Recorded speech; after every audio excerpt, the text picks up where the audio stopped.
What if my teacher doesn't like me? What if they think I'm weird? What if my mom isn't there when I get off the bus? What if I fail? What if I just forget everything before I take the test? Have you ever had these types of questions go through your mind? Kids definitely have. Hi, and welcome back to SEL Book Talks. My name is Vanessa Guzman, educator of 18 years turned licensed therapist. I help kids and grown-ups who work with kids learn of mindful living, grow in mental health, and inspire personal growth with books. I'm excited to share about today's book called Hello Anxiety, which is written by Jessica Sinarski. We have reviewed her books before and illustrated by Simone Douglas. This book is awesome for second through about fifth or sixth grade. The main character in the book is actually in third grade, and it touches upon the SEL pillar of self awareness, where you really look into yourself to see. Do I have anxiety? And what is this anxiety thing that I may be experiencing?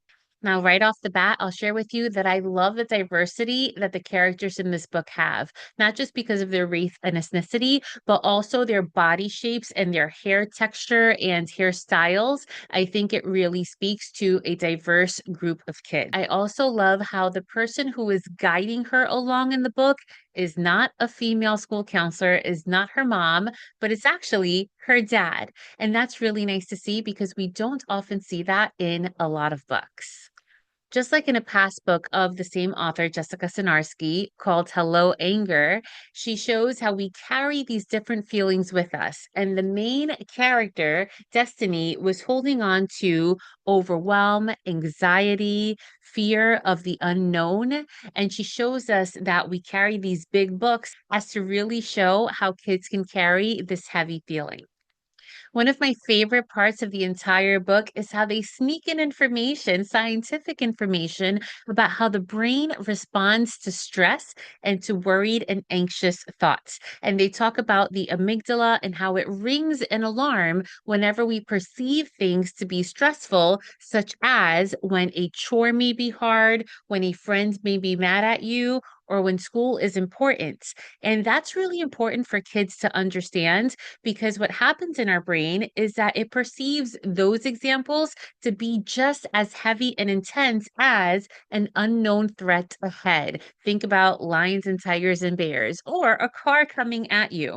But if you really think about that, is a car coming at you at the same intensity of a chore being really hard to do or hard to handle?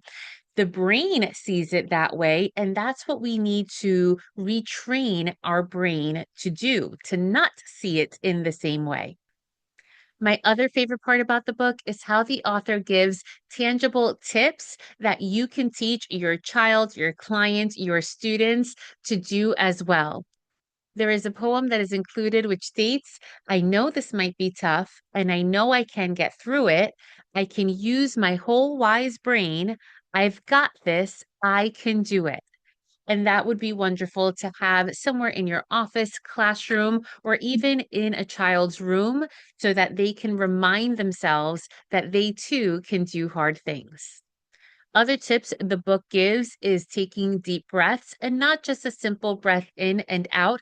They give the advice of 4-7-8 breathing, which can be fairly long if you're working, let's say, with a 5-6 year old. So I may be a little bit cautious of that and use it in smaller increments. Let's say just counting in two, 4-6-8, meaning breathe in for 4, hold for 6, breathe out for 8.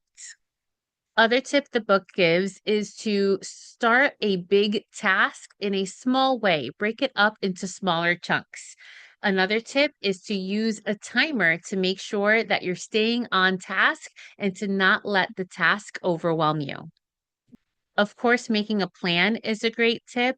And they even show how having a small item, whether it be a fidget or a bracelet, sometimes for some kids, it's a picture, having that small item with them can give them the confidence they need in order to perform their best. Let's say, whether it be giving a speech or doing their best on a test. And the book ends with Destiny, the main character, saying the poem to herself again, which teaches children the importance of positive self talk and of developing that inner narrative. And as with most books that are published by the National Center for Youth Issues, the last page gives tips for caring parents, which includes to be predictable, get moving, and to stay curious. And of course, they break it down within the book.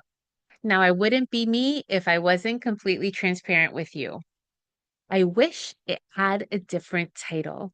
And the reason I wish that is because sometimes when we tell kids, yes, you have anxiety, it becomes a self-fulfilling prophecy once they know what anxiety actually is. And then they use it for everything. I have anxiety. I have anxiety. I have seen kids as early as 5 years old saying, I can't do that because I have anxiety. I wish instead the author used a word like hello worries or hello nervous feelings, something that can still encompass the same feeling without labeling a diagnosis of anxiety. I'm sure that wasn't the intent, but working with so many kids throughout the course of my career, I have seen that sometimes it becomes a label and then an excuse as to why they can't try something, as opposed to just saying, okay, I have these worried feelings, but I can still overcome it.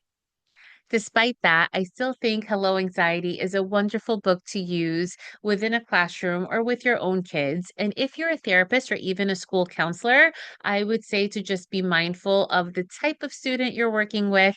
And if you don't think that they're going to take it on as a self-fulfilling prophecy, then feel free.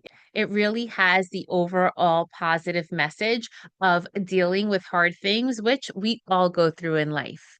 And of course, I wouldn't recommend a book unless I used it within my own setting myself. So I not only have one copy for me, but I have two copies to give away to you or to those that enter a giveaway. So if you're seeing this or listening to this during the week of February 10th, please make sure that you visit my Instagram account so that you can enter the giveaway. And what that means is if you win and if you live in the United States, I mail the book directly to your home for free.